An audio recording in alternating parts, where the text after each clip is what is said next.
Creo que ustedes ya han leído esta historia. Los que no, seguramente habrán visto esto en alguna película. Algunas de ellas pues muy fuera de lugar, en nada se parecen a lo que la Biblia dice. Sobre todo la última es producción que se hizo de Noé. Pero como quiera, yo creo que el que menos ha escuchado hablar de Noé y también del arca. Es un tema que a la mitad del siglo XX y lo que resta del siglo XXI se hicieron incluso documentales acerca de que en el monte Ararat, donde por cierto se dice que reposó el arca en la Biblia, hay una formación que pareciera una formación rocosa y algunos dicen que en realidad no se trata de algo que produzca la naturaleza, sino que a lo mejor es los restos, tal vez fosilizados, del arca. Vaya usted a saber si eso es cierto. Y tampoco nuestra fe puede estar basada en cosas como esta, aunque nos alegraría saber que la ciencia pues hace descubrimientos que avalan y corroboran la Biblia como ha ocurrido a lo largo de los siglos. Amén. Pese a que la alta crítica que intenta desacreditar la Biblia, repito, vez tras vez la arqueología, el apoyo de la ciencia, confirma la veracidad de la Biblia. Alguien dijo que la Biblia es el yunque donde muchos martillos de incredulidad se han roto. Y eso es cierto y ocurre cada vez más. Así que sabemos pues porque la Biblia así lo afirma, que hubo un tiempo donde el Señor envió un diluvio aquí a la tierra. No nos interesa la razón de por qué vino ese diluvio, pero queremos entrar en los detalles acerca de lo que ocurrió mientras el arca todavía flotaba sobre la superficie de la tierra, específicamente sobre las aguas, claro está, hasta que finalmente reposó. Porque hay un detalle en esta historia que es el que hemos leído y que hay mucha significancia.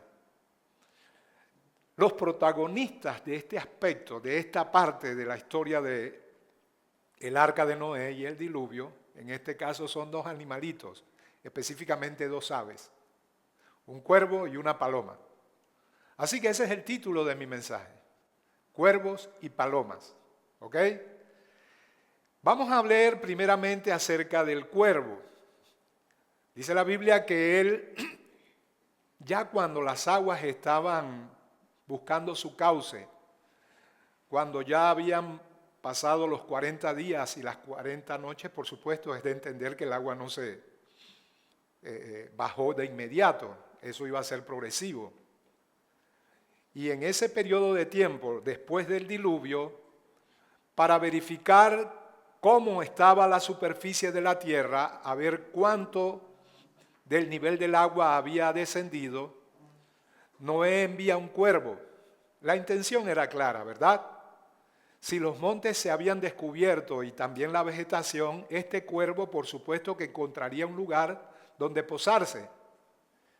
Pero si no, pues sabría entonces Noé que todavía no era el momento propicio para salir del arca.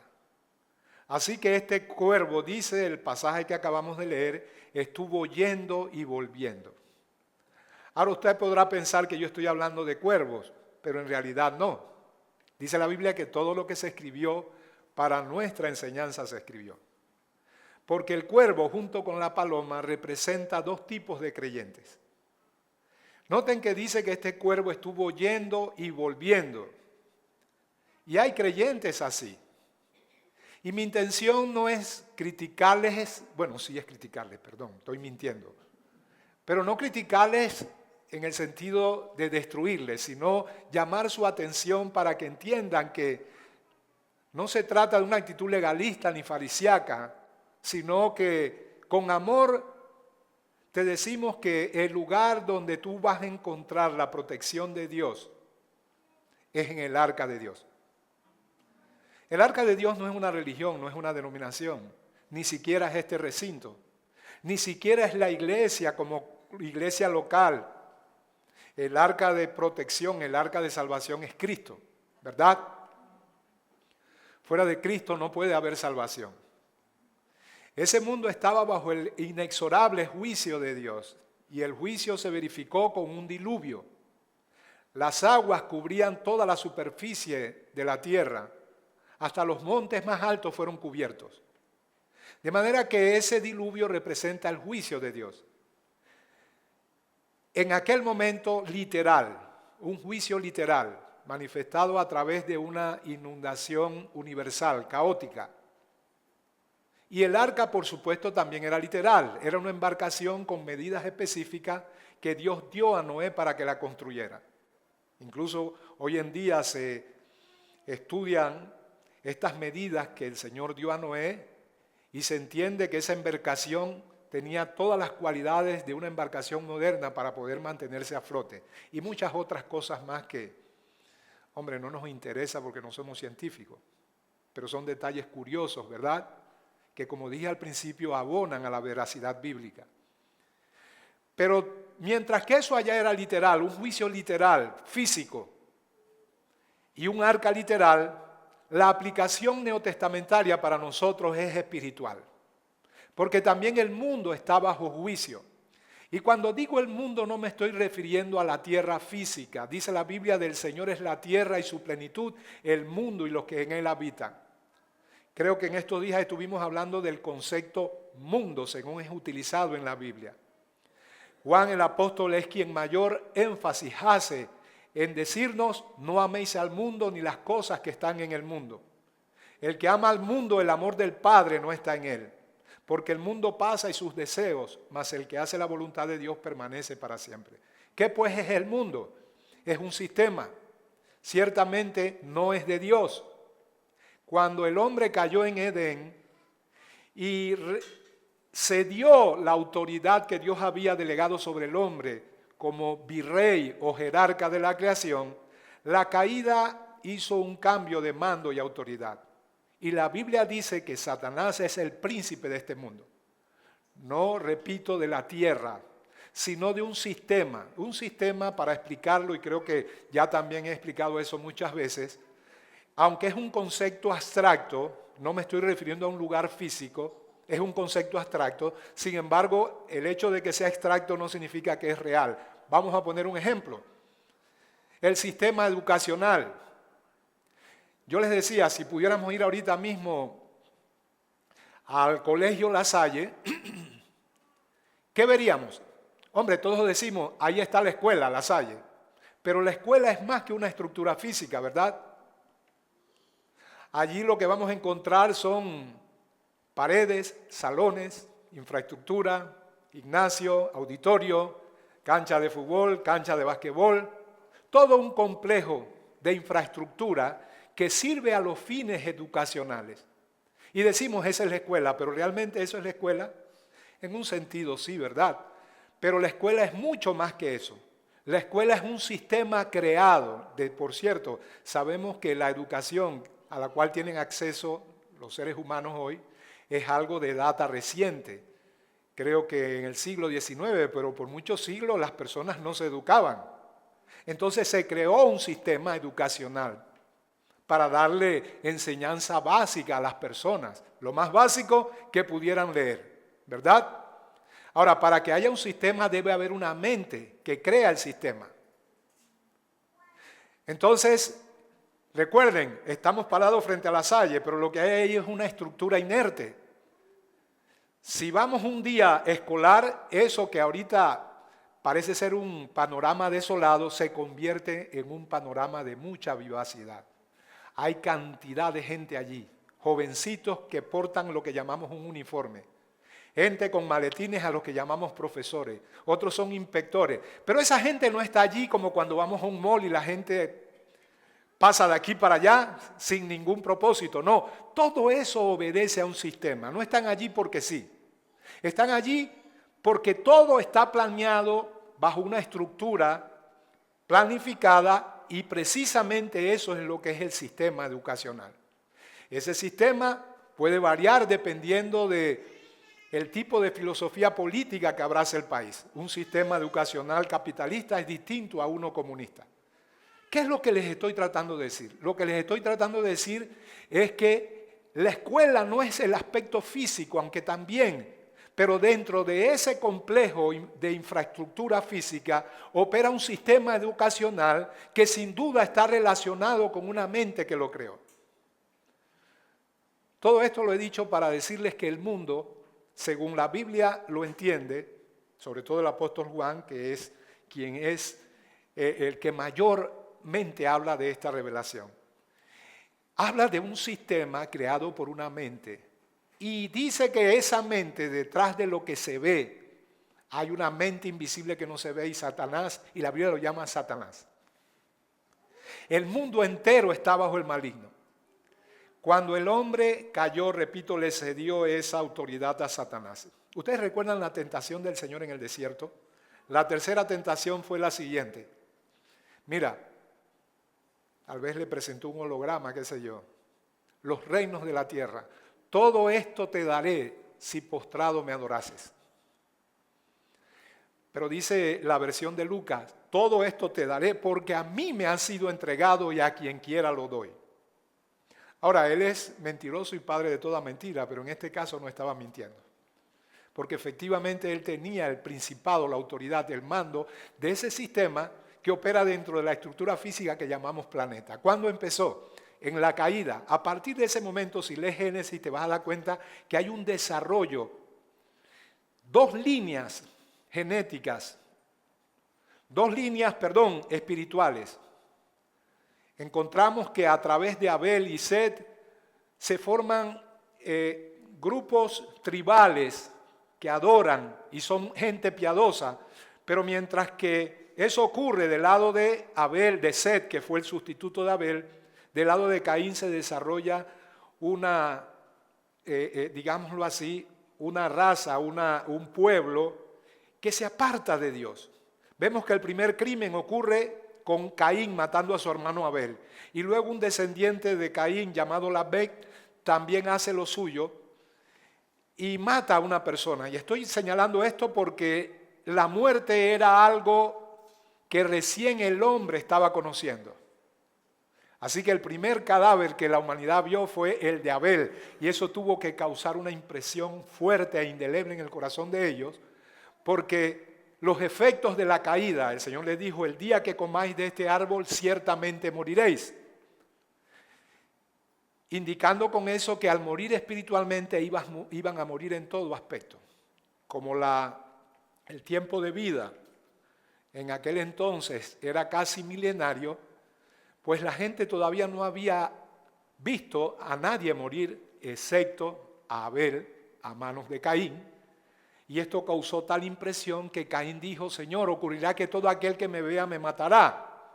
Y entonces el Señor le puso una señal a Caín para que nadie atentara contra su vida. Eso es harina de otro costal. Lo estoy diciendo para que veamos, porque Abel y Caín, la simiente de Abel, de Set, que fue su sustituto, y la de Caín, es un marco histórico que nos sirve para apoyar la idea que queremos plantear a través de este pasaje. Es decir, que hay un cuervo, pero que también hay una paloma. Y que el cuervo representa, en el caso de nosotros como iglesia, por su comportamiento y como vemos que actúa este cuervo una vez que Noé lo envía, representa al tipo de creyente que se comporta de la misma manera. Este cuervo estuvo yendo y viniendo al arca, ¿ok? Es lo que hemos llamado un tipo de cristianismo de patineta. ¿Sabes que estás en una patineta, un pie está montado en ella y el otro está en el piso, ¿verdad?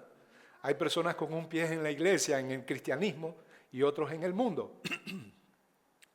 Entonces, ellos pueden sentirse bien en el arca, pero también se sienten bien fuera de ella.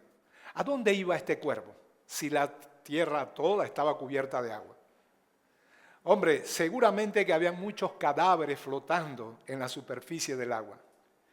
Y la Biblia habla de un grupo de animales, no sé si lo ha leído, el Levítico 11 va a encontrar que hay animales limpios y animales impuros. Yo estoy haciendo alusión a esto, en el Nuevo Testamento eso cambió, ¿verdad? Pablo va a decir que aquellas personas que invitan a que el cristianismo sea una experiencia ascética, es decir, de duro trato con el cuerpo, ellos están fuera de orden. Y él dijo, muchos falsos profetas se levantarán y apostatarán de la fe. Y una de las cosas que implica esa apostasía es que prohibirán casarse y abstenerse de alimento que Dios creó. Y luego dice, todo lo que Dios creó es bueno y nada es de desecharse si se toma con acción de gracia, porque por la palabra y por la oración son santificados. Eso no significa que usted no sea prudente y dependiendo de sus debilidades físicas congénitas y lo que usted ahorita mismo, su realidad presente en cuanto a su salud física, usted, hombre, sea prudente y sabio y coma lo que debe comer y absténgase de no comer lo que no debe comer. Pero en aquel tiempo las cosas eran simbólicas, tipológicas, representaban una realidad que se iba a manifestar en la gracia. Así que la prohibición era que ellos no podían comer de los animales impuros, pero sí de los limpios. El cuervo estaba dentro de los animales impuros. Habían ciertas características físicas para que ellos pudieran saber qué animales eran impuros y cuáles eran puros. Por ejemplo, eso creo lo puede leer en Levítico 11. Dice que los animales impuros, vamos con los puros, tenían que tener pezuña hendida y además rumiar. Eso de los mamíferos, por supuesto.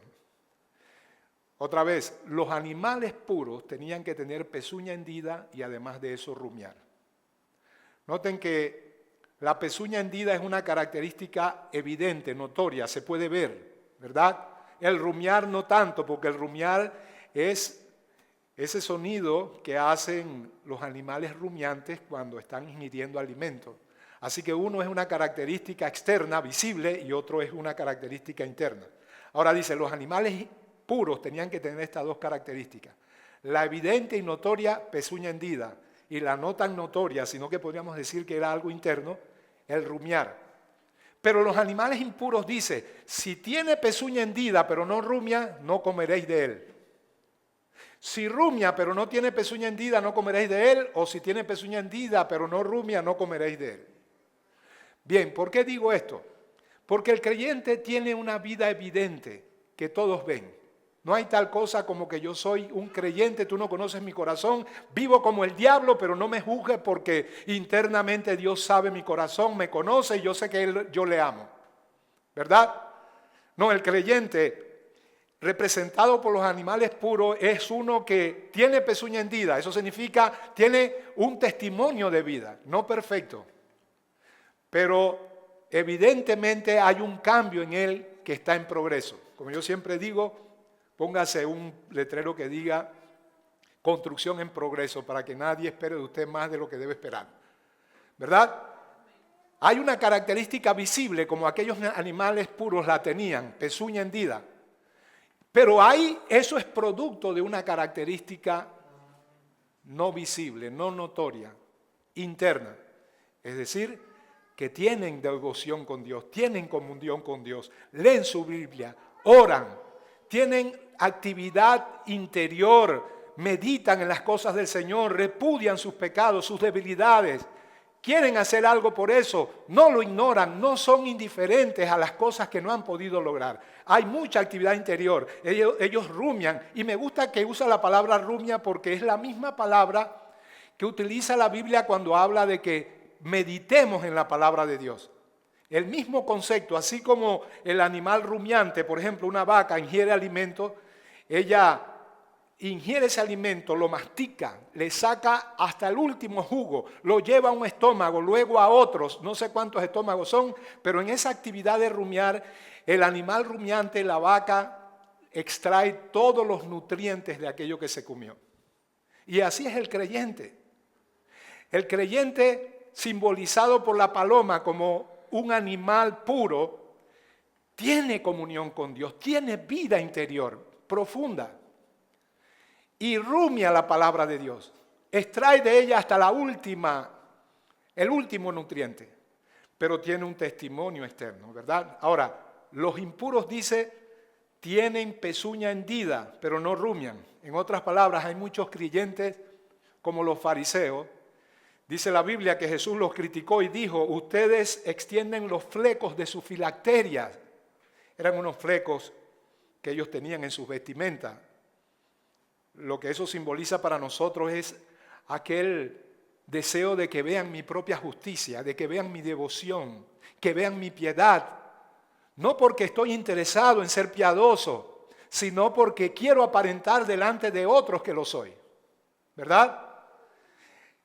El parangón es con los animales impuros que tenían pezuña hendida, es decir, una característica visible, pero realmente no rumiaban. Repito, hay muchos creyentes que no rumian, solo tienen pezuña hendida, solamente tienen apariencia. El Señor dijo de los fariseos, ustedes son como sepulcros blanqueados. Amén.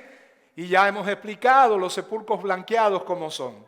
A la verdad por fuera se muestran muy bonitos. Es la característica de un sepulcro, sobre todo los que son bien cuidados. No sé si han ido a Cárdenas y han visto el cementerio de los, ¿cómo se llaman ellos? Los mormones. El que está ahí, todo es bonito. La grama nítidamente chapeadita. Hay flores, ángeles, figuras de yeso, de mármol, lápida, todo es hermoso. Pero la figura nos quiere dar a entender lo siguiente. Eso es apariencia. ¿Qué hay debajo? Huesos, gusanos, podredumbre, muerte. Esto es lo que está simbolizado por los animales impuros que tienen solamente una apariencia externa. Él le dijo a los fariseos, ustedes buscan un prosélito y una vez lo consiguen lo hacen doblemente hijos del infierno. Porque ponen cargas pesadas sobre los hombros de los hombres y ustedes ni con un dedo las quieren mover. Lo de ustedes es simplemente apariencia. Quieren que otros vean su piedad cuando internamente ustedes no tienen ninguna.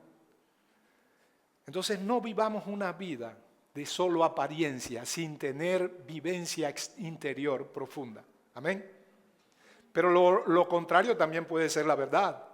Hay creyentes que rumian. Pero es muy poco lo que se ve en términos de testimonio. Había ese otro tipo de animal. Rumiaban pero no tenían pezuña hendida. ¿Saben quién era uno de esos en la Biblia? ¿Ustedes se acuerdan de Lot? Yo les pregunto, ¿era un creyente? ¿Está en el cielo? Claro que sí. Santiago nos revela que era un justo que afligía su alma interno, rumiar, viendo la nefanda conducta de su ciudadano. Pero era el tipo de creyente que sí ama a Dios, que ha nacido de nuevo, que tiene comunión con Dios, pero no es diligente, más bien es negligente para saber que aquello que Dios ha colocado en tu corazón, que es una semilla de vida que te ha transformado, requiere de ti que en concordancia con esa nueva vida, el Señor, por ejemplo, dice, presenten vuestros miembros en sacrificio vivo delante de Dios. Dice, despojaos del viejo hombre. ¿Quién lo debe hacer? Tú lo debes hacer.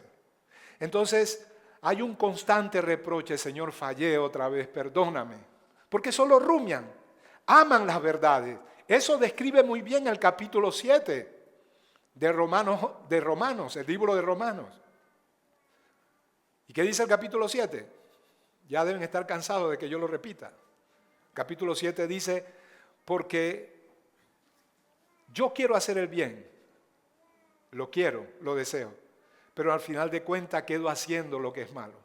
Según mi hombre interior, rumiar, me deleito en la ley de Dios, pero veo otra ley en mis miembros que se rebela contra la ley de mi mente y me lleva esclavo a la ley del pecado que está en mis miembros. Porque lo que hago no lo entiendo, no hago el bien que quiero, sino el mal que aborrezco.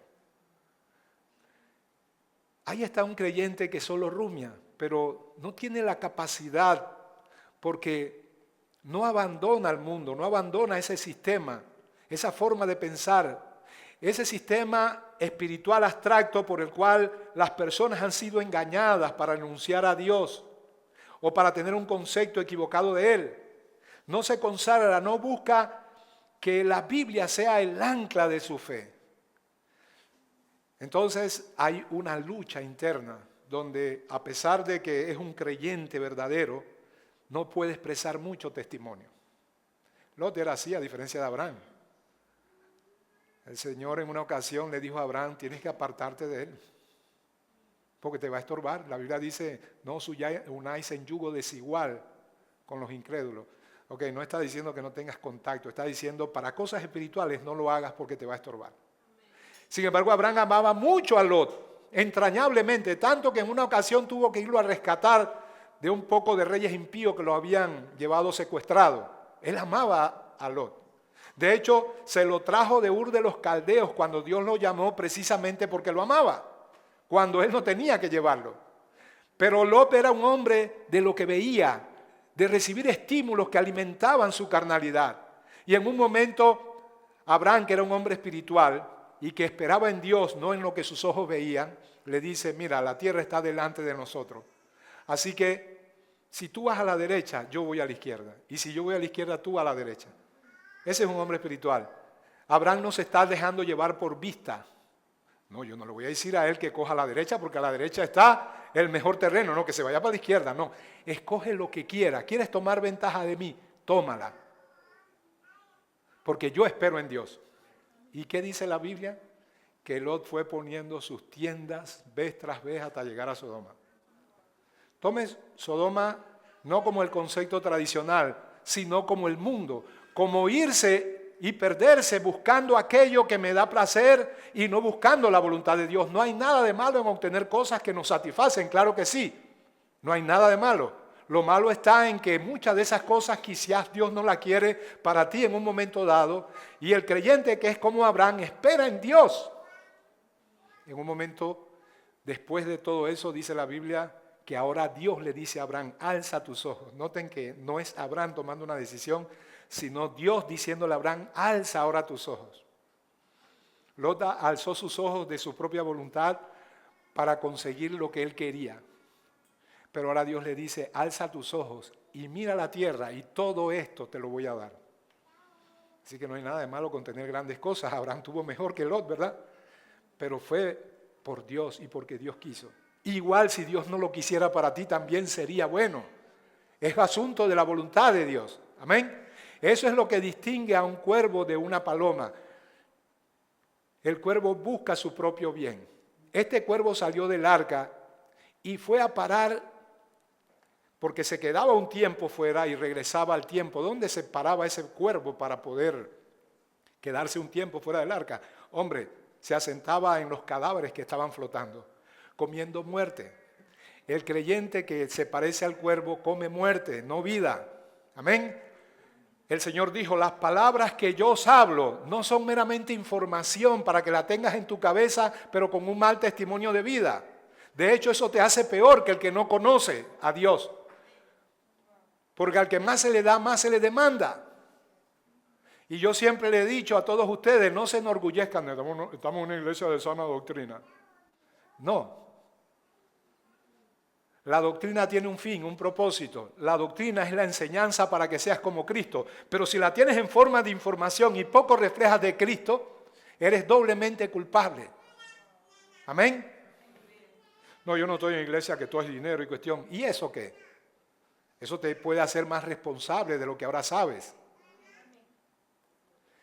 Entonces, el cuervo va un momento al arca y come grano, comida saludable, llena de vida, llena de nutrientes. Pero de pronto se asienta, va fuera del arca y se pone dentro de un cadáver a comer carroña, a comer comida putrefacta. Esa es característica de un cuervo. No ha dejado el mundo. Él puede estar yendo y viniendo, un rato en el bar, otro rato en la iglesia. Un rato comiendo vida y otro rato comiendo muerte.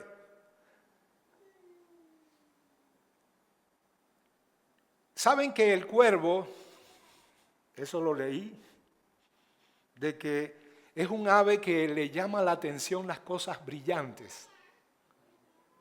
No dejes un reloj, una sortija o cualquier cosa que parezca que brille, porque va a quedar en el pico del... Aparte de alimentos. ¿Ustedes se recuerdan de, cómo se llamaba el restaurante al que íbamos? Después de parrandear. Ahora dice que nadie parrandeaba aquí. No, qué puñalada, eso es más viejo. Puñalada es el Nico, ¿verdad? Lo que es el Nico, eso es viejo. Don Sammy. Oye, ahí no podías dejar tu plato. No podías dejar tu plato solo y que espérate un momentito, voy a buscar un vaso de agua. Cuando llegaba, los talingos, que yo no sé si será una especie de cuervo, yo no sé, pero se parecen, ¿no? Eso quedaba, ya olvídate de la hojaldre. Yo recuerdo que de joven en ese tiempo eso yo no se hacía. Perdón, ahora no se hace, en ese tiempo sí. Íbamos, pero solamente por la experiencia del jolgorio y de estar involucrado en eso, aunque ninguno de nosotros cantaba, pero había un grupo que sí, a dar serenata. Y cuando terminaba la serenata, terminábamos en Don Sammy, Día de la Madre, y teníamos esa experiencia. Porque son curiosos, el cuervo es curioso, ¿ok? Pero les dije que le gustan las cosas que brillan. ¿Y por qué digo esto? Porque no vaya a pensar que un cuervo no aprecia las cosas de la iglesia, la buena música. Le llama mucho la atención. Escúchenme, le encanta la predicación. ¿Quieren que les hablen de un cuervo que le encantaba la predicación? Dice la Biblia que Herodes, aquel que mandó a matar a los niños, oía de muy buena gana a Juan el Bautista. Y lo mantenía en cuidado porque le encantaba oír a Juan el Bautista.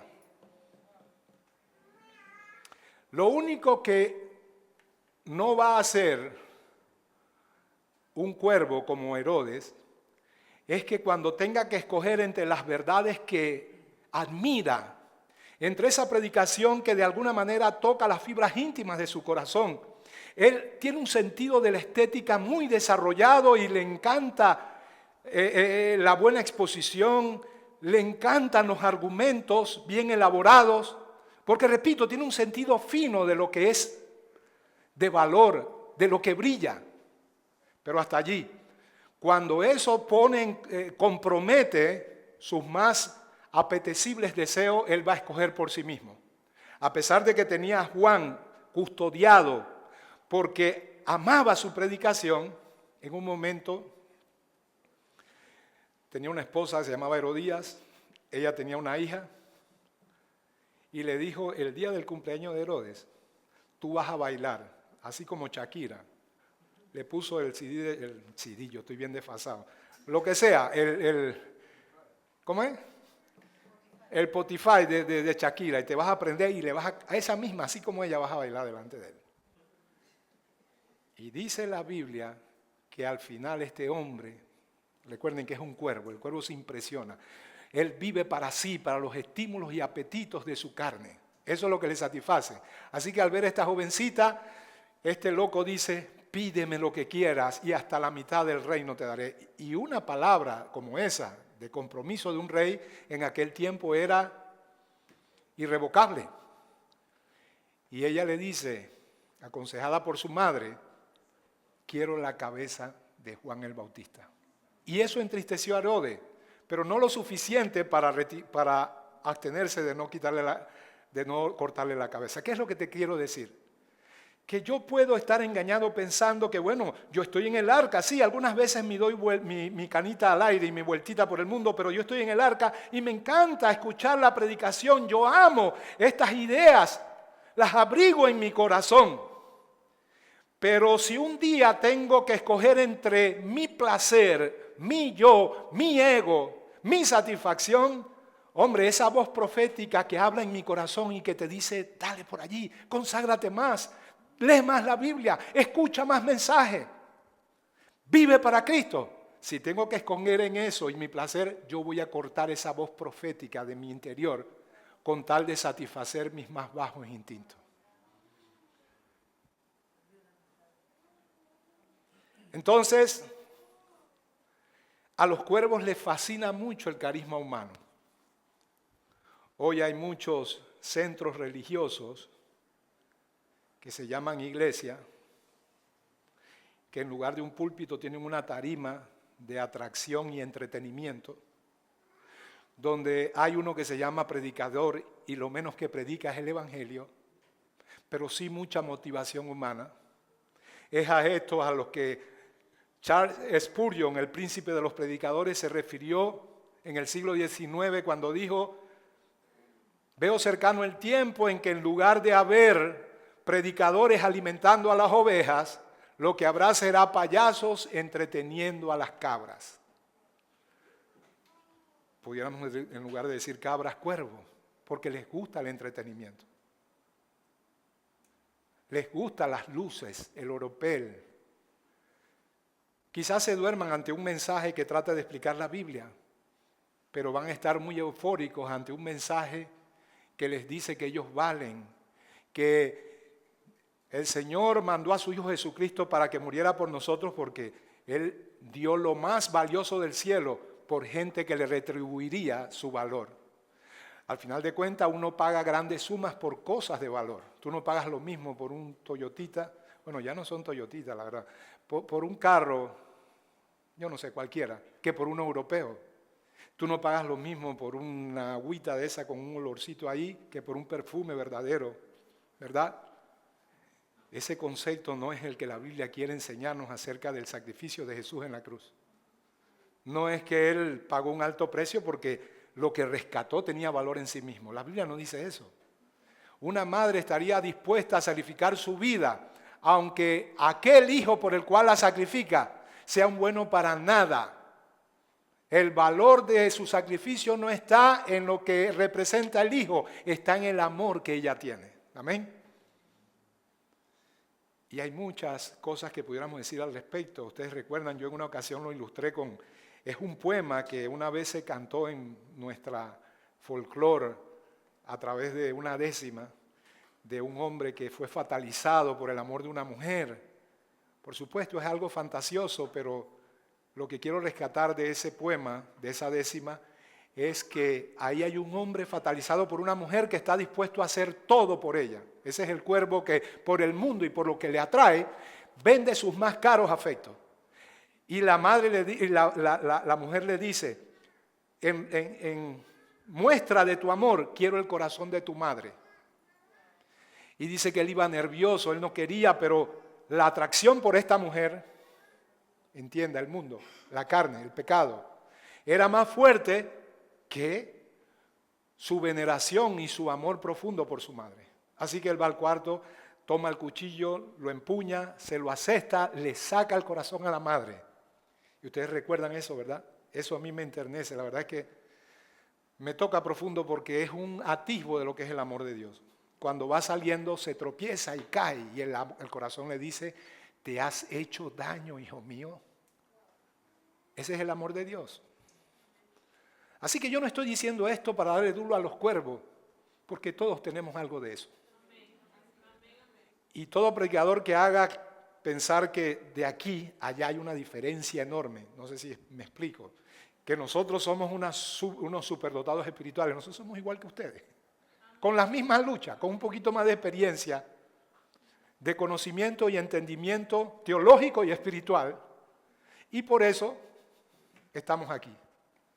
Pero esos superstars del púlpito que la gente los adora porque piensan que Él vive en una nube de gloria, eso es una mentira. Eso es parte del engaño de Satanás, para que tú no recibas la palabra y para que no los cuestiones en ninguna manera. Qué diferente habla la Biblia al respecto. Dice que Pablo y Silas, el apóstol Pablo, no el apostolito este que se dice apóstol y no es apóstol, no, el apóstol Pablo, junto con otro hombre destacado de la Biblia, Silas, fueron a Berea, una región llamada Berea, el gentilicio beriano. Y los berianos dicen que recibieron la palabra así con mucha solicitud, que bueno, pero no nos vamos a quedar ahí. Vamos a ver si lo que ellos nos están diciendo es conforme a las Escrituras. Entonces, los cuervos son atraídos por el carisma humano. Les encanta mucho el carisma humano. Todo lo que es atractivo a la carne. En otras palabras, ellos aman todo lo que luce bien. Amén. Está mal amar lo que luce bien. No, no está mal. Lo que digo es que hoy en día, y eso tiene la paloma, necesitamos discernimiento espiritual. Amén. Y discernimiento es ver más allá de lo aparente. El Señor dijo, mis ovejas oyen mi voz y yo las conozco. Y no seguirán al ladrón, no seguirán a otro, no seguirán al lobo. porque no conocen la voz de ellos. En otras palabras, puede que tal vez no tengas argumentos bíblicos para rebatir una cierta cosa que te suena mal, pero ese discernimiento en el corazón hace que el que menos, aún sin mucho conocimiento teológico, diga, yo no lo puedo explicar, no lo puedo argumentar, no lo puedo articular en palabras, pero algo aquí me dice que no, eso no es la voz de mi pastor. Y me estoy refiriendo a Jesús, no a mí. Esa es la voz del otro, esa es la voz del lobo. Eso tiene la paloma, que conoce, y en este caso la oveja, la voz de su pastor. Me sorprendió un video que en una ocasión vi, eran cientos de ovejas y llegó el pastor y habían muchos otros como él.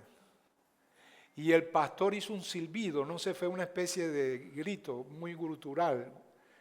Y sus ovejas se reunieron en un solo espacio del campo. Y otro hizo otro ruido y otro grupo de ovejas se reunió. Ya hemos dicho, la oveja es el animal más torpe que hay sobre la tierra, ¿verdad? No tiene colmillos, no tiene garras, no tiene cuernos, no tiene huida rápida. Hay algunos que no tienen cuernos ni garras, pero tienen huida rápida. Se defienden.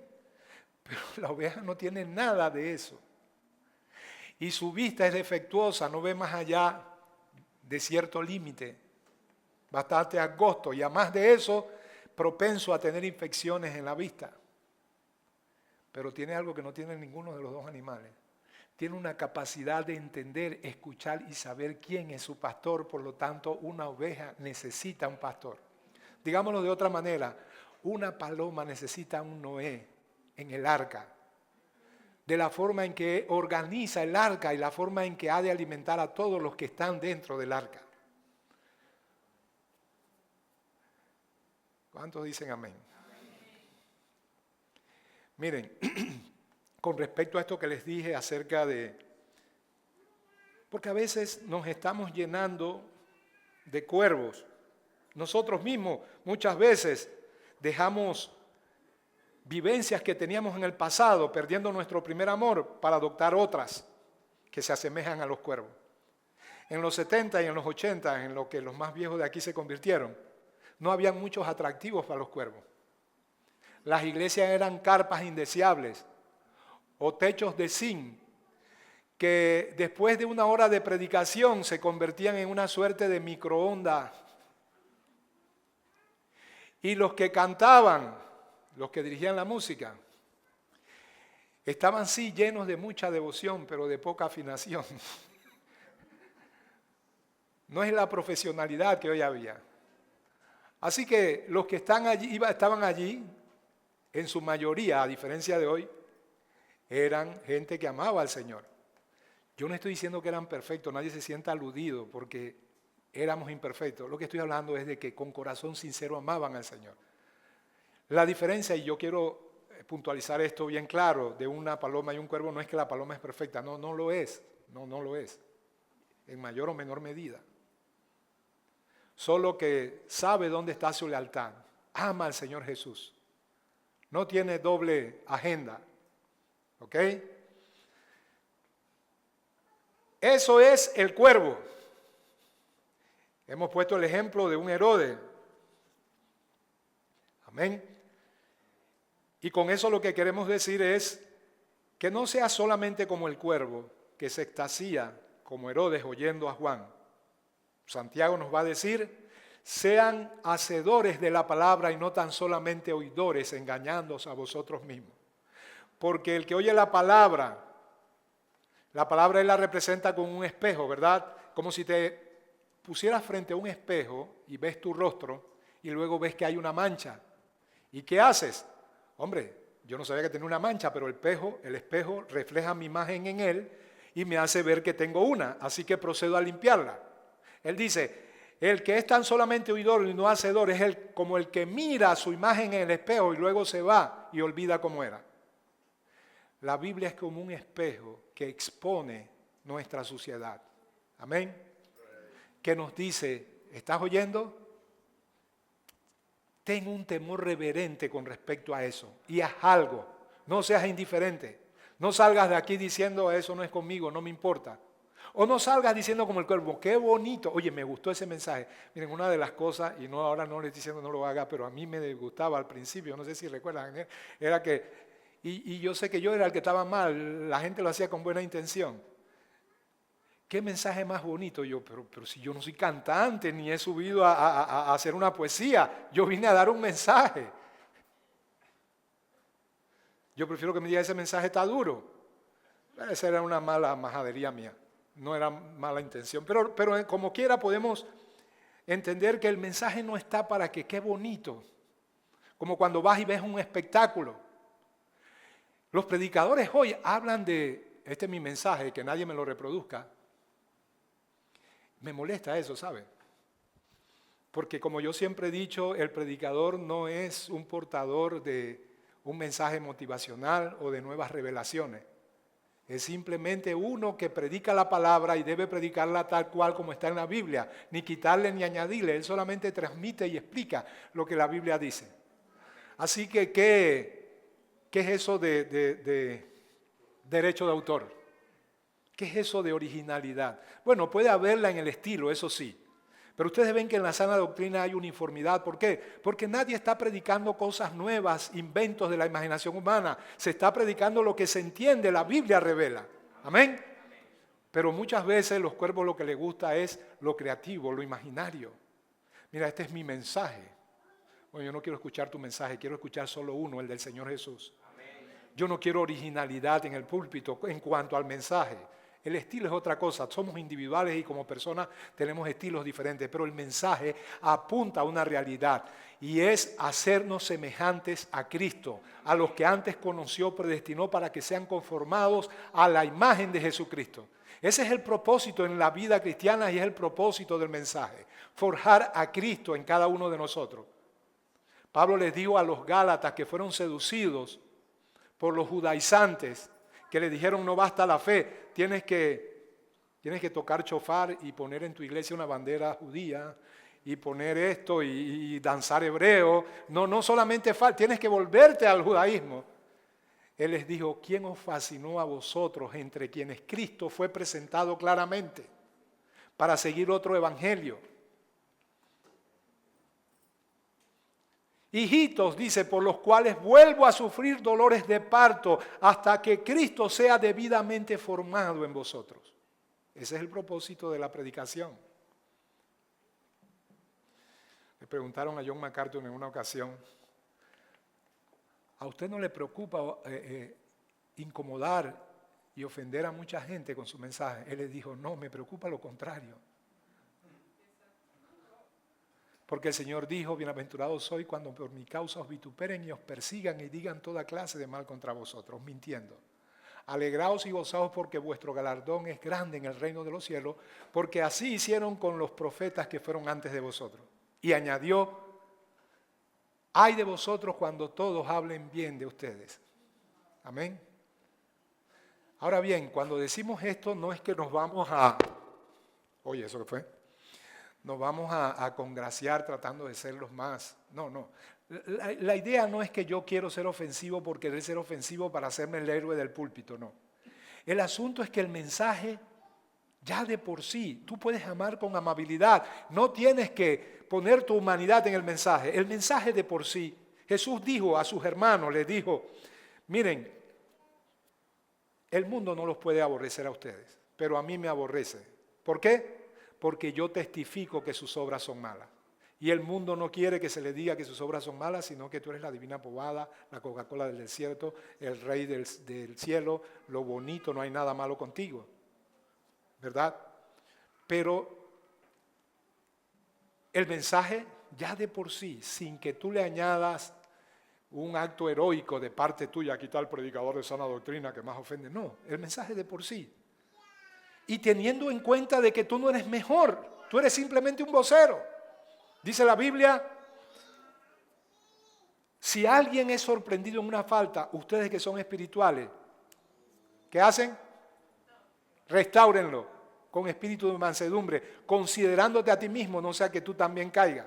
Si alguno cree estar firme, mire que no caiga. En otras palabras, es como si yo le dijera a Aner, esto no es por ti, mira, yo soy peor que tú, el asunto es que te estoy diciendo la verdad.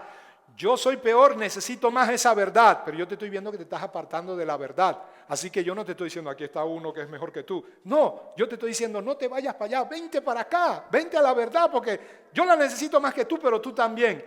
Y no nos podemos sanar sino con la verdad. Amén. Deja de estar saliendo del arca a ir a comer muerte. Deja de estar saliendo del arca a posarte dentro de cadáveres. Iba a decir cadáveres muertos. El cadáver muerto de un difunto que ya se murió.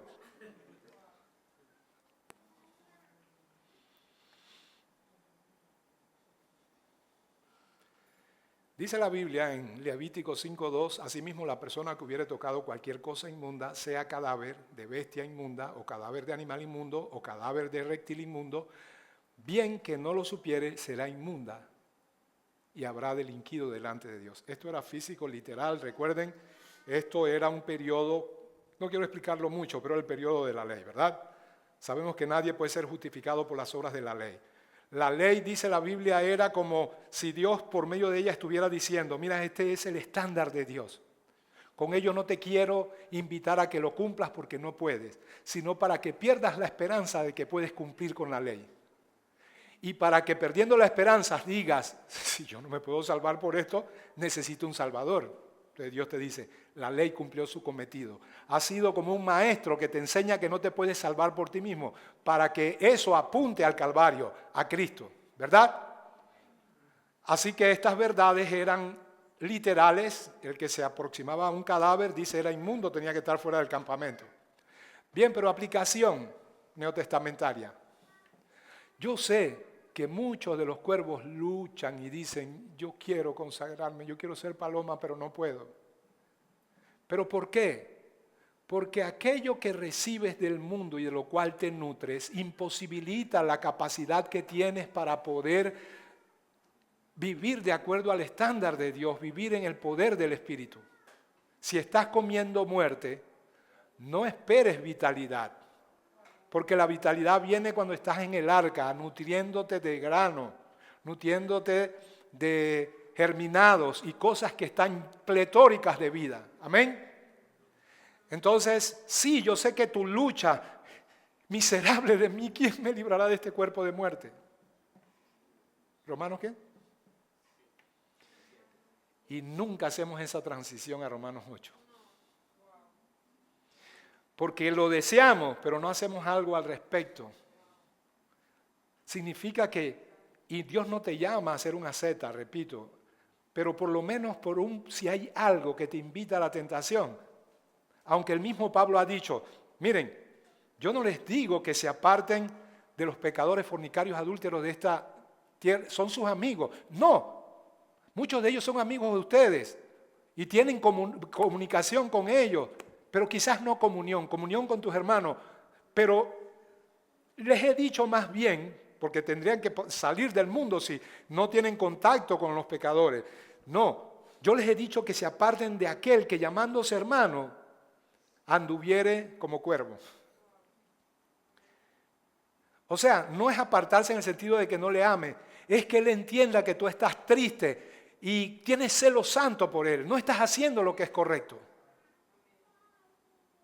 ¿Por qué estás hablando allá de chistes oscuros y aquí entonces quieres hablar de cosas que realmente es algo sintético, algo que es una ficción? No, lo que queremos es que estés bien, que crezcas en el Señor. Amén. Bien, ese es el cuervo. Si dices que no a esto, yo creo que no hay verdad en ti. Todos tenemos en mayor o menor medida mucho de eso. Algunos son más evidentes. Otros no salen del arca porque quieren impresionar a Noé y a Dios. Pero miran desde lejos, ay, mira ese cuervo, yo me fuera con él. Deben hacer muchos cadáveres allá afuera. Todo es un esfuerzo humano farisiaco, porque yo no quiero que me vean como él. Soy como él, pero no quiero que me vean como él. Así que me quedo en el arca. sí, este grano está rico, pero hasta cierto punto ya es tiempo como él de que yo me coma un par de muertitos. Entonces todos tenemos de eso. Vamos a ver las características de la paloma. ¿Ok? Le dijimos que estos son animales limpios, ¿verdad? ¿Qué ocurría con la paloma? Vamos a leerlo. Dice la Biblia, a diferencia del cuervo que estuvo yendo y viniendo, un rato en la iglesia, otro rato en el mundo, dice la Biblia, envió también de sí una paloma para ver si las aguas se habían retirado de sobre la faz de la tierra. Escuchen esto, y no halló la paloma donde sentar la planta de su pie. No había nada para ella allá afuera. Jesús dijo poco antes de ir a la cruz, ahora es el juicio de este mundo, entiendan, el sistema de Satanás, ¿ok? No el planeta. Ahora es el juicio de este mundo, ahora el príncipe de este mundo será echado fuera. Noten que habla del mundo y el príncipe de este mundo, porque el juicio de uno es el juicio del otro, están íntimamente ligados. Hay un sistema que es una forma de pensamiento antagónica a Dios, eso es el mundo. En la medida en que después de la caída Satanás tomó el principado de este mundo, ha ido desarrollando ese sistema a lo largo de los siglos.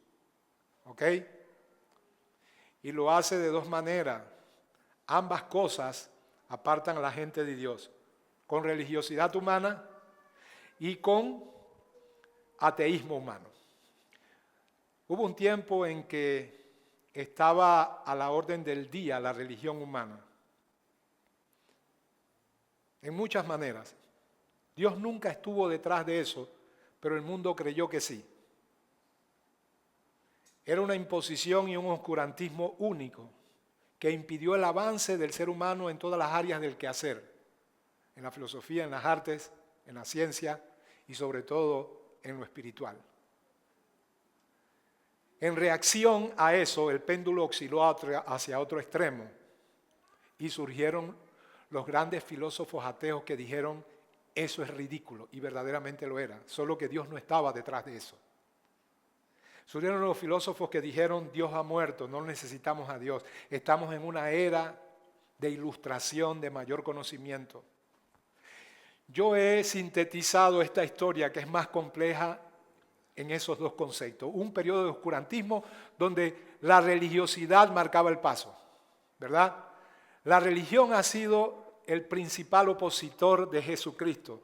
Los mayores oponentes de Jesús fue el sistema religioso de la época. La religión es desplazar las verdades de Dios e implantar lo que el hombre cree es la manera en que se llega a Dios. No me importa lo que la Biblia dice, me importa lo que yo pienso respecto a cómo me acerco a Dios. ¿Dónde vemos eso? Caín y Abel, ¿verdad? Paloma y cuervo. ¿Qué hizo la paloma? Obedeció la palabra de Dios. Pastor, pero si en ese tiempo no había Biblia. La palabra de Dios fue transmitida oralmente por sus padres, por Adán y Eva. El día que pecaron, trataron de cubrir su desnudez con hojas de, yo no sé por qué dicen que parra, hojas de higuera, religión humana, ¿verdad? Sí, estoy desnudo, en vergüenza por el pecado, porque sé que dentro de mí hay deseos impuros. Soy pecaminoso por naturaleza. Pero no te preocupes, yo tengo mi religión. Así que cubro esas falencias con hoja de higuera. Mi religión. El Señor lo vio, dice la Biblia. Le quitó ese delantal de hojas de higuera y los cubrió con pieles de animales. Ya ustedes saben la figura tipológica. Para que se cubran a estos dos individuos con pieles de animales, esos animales con los cuales fueron cubiertos, o las pieles de esos animales, tuvieron que ser muertos, sacrificados. En otras palabras, un animal inocente tuvo que morir en sacrificio para cubrir la desnudez de estos dos que habían pecado. Ellos entendieron. Recuerden que esto es más complejo, pero así a grosso modo. La forma de acercarse a Dios no es confiando en mi propia justicia porque no la tengo. Es confiando en un cordero representado simbólicamente por este, que en un futuro lejano va a dar su vida en la cruz para que su justicia me cubra a mí porque yo no tengo ninguna. Así que mi fe porque por fe, por gracia somos salvos a través de la fe, está puesta en ese Cordero, el Mesías que un día va a venir a esta tierra. Así te acercas a Dios, no confiando en ti mismo, sino en la justicia que es en Cristo Jesús. Pero Caín dijo, no, yo tengo mi religión y es más bonita que la de Abel. La de Abel es ridícula. ¿Sabes lo que es poner un corderito chorreando sangre y meneando la patita? Él, en cambio, dice, presentó lo mejor del fruto de la tierra y puso un altar lleno de piñas, de sandías, de mangos, de melones. Imagínense cómo serían esas frutas de aquel tiempo. Dice la Biblia, y miró Dios con agrado la ofrenda de Abel, pero no miró con agrado la ofrenda de Caín. ¿Por qué? Porque en la ofrenda de Caín había religión humana, rebelión humana. Esta es mi manera, no me importa cómo tú lo estableciste, esto es más bonito que lo de mi hermano. ¿Qué había en la ofrenda de Abel? Fe. Yo creo en lo que mis padres me instruyeron al transmitirme tu palabra, que la única manera en que yo puedo salvar la brecha de separación que hay entre tú, Dios y yo, es a través del sacrificio perfecto. Así como ellos fueron cubiertos por unos animales que el Señor les quitó las hojas de higuera de su propia religión para cubrirlos con un sacrificio de sangre de animales inocentes que fueron sacrificados para cubrirlos a ellos. Un día yo seré alguien que está en el cielo y cuando me pregunte cómo entraste aquí, yo diré no por mi propia justicia, sino por la justicia del Cordero de Dios que fue sacrificado en la cruz del Calvario. Entonces, voy a concluir ya prontamente con esto. Ahí está, la paloma no haya dónde sentar la planta de sus pies. ¿Por qué? Porque el mundo está bajo juicio, tal cual como hoy también. Así que no hay nada para esa paloma en el mundo. Ella no se va a sentar sobre los cadáveres que flotan en la superficie de las aguas. No hay nada para ella. Amén. Y esto no es una separación física, no seas un ridículo religioso que anda, todo me huele. Es sencillamente un sentido por el cual tú ves a las personas con amor, como personas que en un momento dado no entienden cosas que tú por la gracia de Dios entendiste y que ellos también pueden entender. Pero no comulgas con la manera de pensar, porque por la misericordia de Dios a ti y a mí que somos un pecador, Él nos abrió los ojos para ver la realidad de que este mundo está bajo juicio. Así que no hay nada para mí en Él. ¿Ok? Y miren lo que sigue diciendo, y volvió al arca, porque las aguas estaban aún sobre la faz de la tierra. Entonces él extendió su mano y tomándola la hizo entrar consigo al arca. Esperó aún otros 7 días y volvió a enviar la paloma fuera del arca. Y la paloma volvió a la hora de la tarde y aquí traía una hoja de olivo en el pico. Escúchenme, ¿qué significa que traía una hoja de olivo? Los montes se habían descubierto y con él la vegetación. O sea que el mundo bajo juicio no era propicio, no era un ambiente propicio para la paloma. ¿Me escuchó? El mundo bajo juicio no era un ambiente propicio para la paloma. El mundo como sistema, no las personas, ni la realidad física que tienes que vivir y amar a todo. Pero ese sistema antagónico en su concepción interna y filosófica, esa manera de pensar antagónica a Dios, no encuentra lugar en tu corazón. Hasta que se descubrió que ese mundo que estaba bajo juicio estaba pasando. No améis al mundo ni las cosas que están en el mundo. Ya el mundo estaba pasando. La nueva creación, la nueva criatura en Cristo Jesús no encuentra dónde posar su pie en un mundo que está bajo juicio.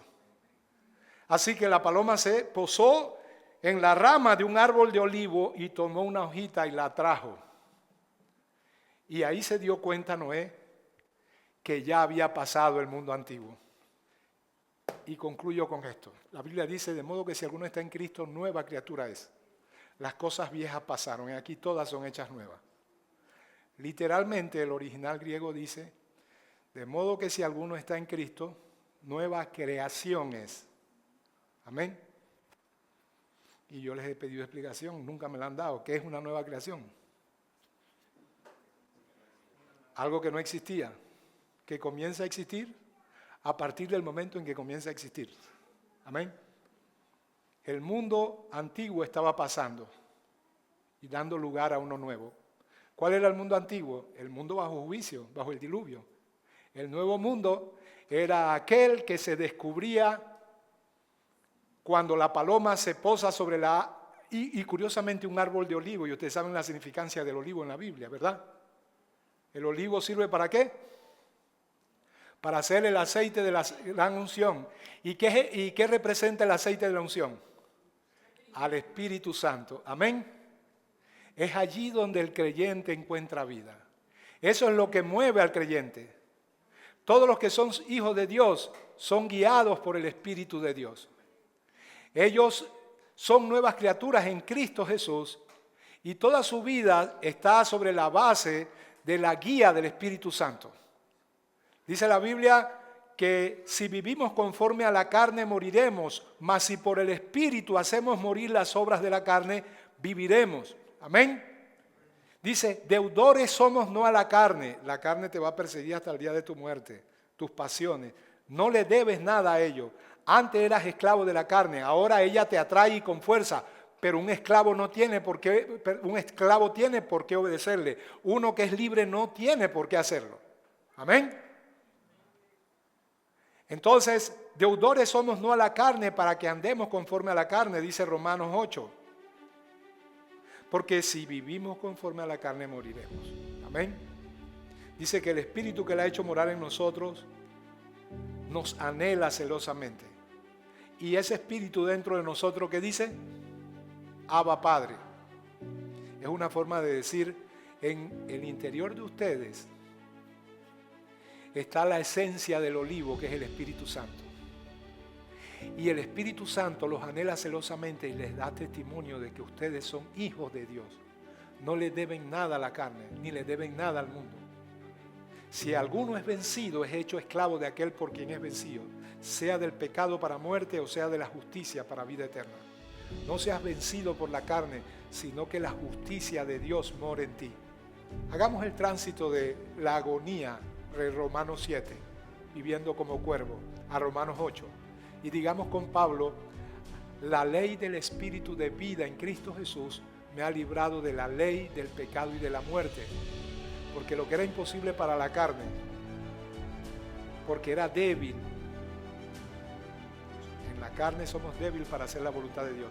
Pero en Cristo Jesús, con una nueva creación, nuevos afectos, el deseo interno de agradar a Dios, amando lo que Él ama y aborreciendo lo que Él aborrece, es más fuerte. Es la ley del Espíritu de vida en Cristo Jesús. Si te mantienes en el arca, si solamente lo tuyo es tener contacto con ese árbol de olivo que produce aquel jugo o aquella sustancia llamado el aceite de la unción, el que da luz, porque era utilizado para el alumbrado, el que es untado sobre la cabeza de los sacerdotes para capacitarlos para ejercer su oficio.